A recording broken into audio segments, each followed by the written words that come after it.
बसीर Prince Narula ने अभी video डाला है, प्रिंस नरूला ने ये कहते हुए कि वोट के बिना पर बसीर नहीं निकल सकता, ये डेफिनेटली मेकर्स की षड्यंत्र है और अगर ऐसा है तो फ्लॉप सीजन बिग बॉस 19, क्या कहेंगे?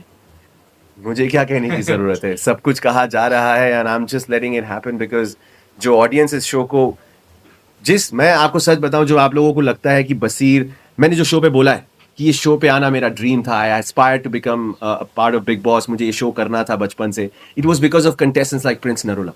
उनको मैंने इस शो पे आके अपने आप को दिखा के इस शो को उस मुकाम तक ले जाते हुए देखा जिसकी वजह से मुझे बिग बॉस का हिस्सा बनना था, और वही मेरे आइकन्स, वही लोग जिसको मैं आइडलाइज करता हूँ, वही आके अगर मेरे सपोर्ट में ये बोल रहे हैं तो मुझे एक शब्द भी बोलने की जरूरत नहीं। किस्मत का क्या खेल था, आई डोंट नो, अल्लाह की क्या मर्जी थी। नेहल का एविक्शन होने के बाद मैं गया और मेरा भी एविक्शन हो गया, तो it was a bit surprising for me.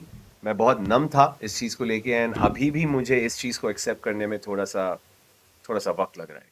किसको दोष देना चाहेंगे अपने इविक्शन को लेकर, अपने आप को, आपकी गेम को, या फिर मेकर्स को? सबसे पहले जो मुझे कहा गया था वहां पे कि आप इस हफ्ते एविक्ट होते हैं because of lack of votes, is pure bullshit. Because मैं आया हूँ बाहर और मैंने अपना फ़ोन वापस अपने हाथ पे लिया और मैंने सोशल मीडिया देखा, वही सोशल मीडिया जो आप लोग इतने हफ्तों से देख रहे हैं। Number speak for themselves, statistics हमारे सामने हैं। जिस हफ्ते मैं बॉस मीटर जीता हूँ, जिस हफ्ते मैं मंत्री ऑफ द वीक जीता हूँ, उसी हफ्ते में एविक्ट हो गया हूँ।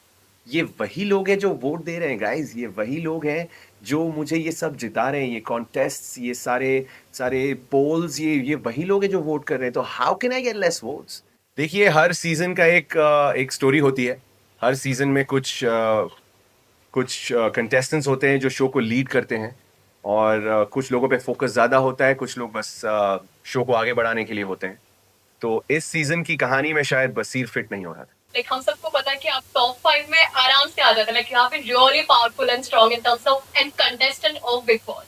जो हम केमिस्ट्री की अगर बात करें और दोस्ती की बात करें, आपका एक टाइम का केमिस्ट्री फरहाना के साथ भी था और एक टाइम का केमिस्ट्री लास्ट की तरफ जो कि स्पार्क हुआ वो नेहल के साथ हुआ। तो आपके अकॉर्डिंग जो रिलेशन है, चाहे वो दोस्ती का हो, चाहे वो एक चुलबुलाहट का हो, वो जो प्यारा सा रिश्ता है, वो आपकी साइड से किसके लिए ज्यादा है? Definitely, I was very much more comfortable in the fun element and in the मजेदार element with Farhana, because Farhana के साथ जो भी था वो effortless था। वहां पे कुछ भी सोची समझी मस्ती नहीं हो रही थी, वो कुछ भी हो रहा था वहां पे। मैं झाड़ू लेके उसके पीछे घूम रहा हूँ, वो मुझ पे इल्जाम लगाए जा रही है, मैं नमाज पढ़ के दुआ कर रहा हूँ, वो आके कह रही है या अल्लाह, इसकी नजर में जो लड़कियां हैं इसको कलर ब्लाइंड कर दे, इसको ये कर दे, वो कर दे। तो कुछ सोची समझी फन नहीं थी वो। It was such random school level stupid nonsense वाला मजा है, and I was enjoying every bit of it. अभी भी आप मेरी शक्ल पे देख सकते हैं, I have no problem with any of that. Nehal के निकलने की वजह से लोग ये भी कह रहे हैं कि अच्छा वो बशीर भी निकल गए, क्योंकि नेहल के साथ में ये जो इन लोगों का एंगल था वो एटलीस्ट खत्म हो गया। अब बाहर आकर ये दोनों अपना एंगल चलाएंगे, तो लगता है जो नेहल के साथ में आपकी केमिस्ट्री थी वो आपके लिए भारी पड़ गई घर के अंदर। सबसे पहले मैं उनको जवाब देना चाहूँगा, ये क्यों, मैं घर में जब तक घर का सदस्य हूँ, मेरे गले में माइक टंगा हुआ है और मैं 230 कैमरा और 700 माइक्स के आसपास हूँ, तो मैं क्यों कोई मुद्दे पे सवाल नहीं उठा सकता? मुझे जब बोलना है मैं बोलूँ, मैं 3 बजे रात में उठ के मुद्दा उठाऊँ, मैं सुबह 7 बजे मुद्दा उठाऊँ। ये शो का फॉर्मेट है, जब मुझे जिसके अगेंस्ट बोलना है मैं बराबर बोलूंगा। किसी में दम है तो मुझे रोक के दिखा दे, चाहे नेहल बोले ना बोले मैं बोलूंगा, चाहे मैं बोलूं या ना बोलूं वो बोलेगी। किसके पास किसी की हिम्मत नहीं है, मजाल नहीं है किसी को रोकने की। तो अमाल की Yes. आपने नहीं बोला, सबको लगा कि जब उन्होंने फरहाना को लेकर बोला था तब आपने कुछ क्यों नहीं बोला? कब नहीं बोला? आपने जाके, आपको देखने की जरूरत है। अगर नहीं दिखा है तो फिर उनको, शो मेकर्स को सवाल करने की जरूरत है। सबसे ज्यादा अमाल को अगर रोकने वाला वहां पे कोई था तो दैट वाज मी। मैं जाके I stood in front of him saying I beg you, मैंने उनके सामने भीख मांगी है कि आप चुप हो जाइए। तो ऐसा है ही नहीं कि मैं किसी को नहीं रोकता हूं। और सलमान खान के सामने मैंने वहां पे खड़े होकर बोला है कि चाहे मेरा दोस्त हो या ना हो, मैं हर बार हर गलत इंसान की गलती पे या सही इंसान की गलती पे मैं उन्हें कॉल आउट करूंगा। और वहां पे घर में एक भी ऐसा इंसान नहीं था जो मेरी बात से सहमत नहीं था। बशीर, मेरे क्वेश्चन का आंसर नहीं दिया आपने। Yes, what was your question again? Nehal. Nehal, love angle Nehal. पहली बात तो आप लोगों ने पूरे एपिसोड्स देखे हैं? देखिए, क्या आपने मेरे मुंह से ये सुना है कि हम सिर्फ दोस्त हैं? एक मर्तबा नहीं, 2 मर्तबा नहीं, 3 से 4 मर्तबा सलमान खान के सामने, कंटेस्टेंट्स के सामने, हर जगह मैंने हर किसी को, मालती को भी पकड़ के बेडरूम में जब उसने बोला था ये तेरी गर्लफ्रेंड, मैंने कहा ये मेरी गर्लफ्रेंड, ये मेरी दोस्त है।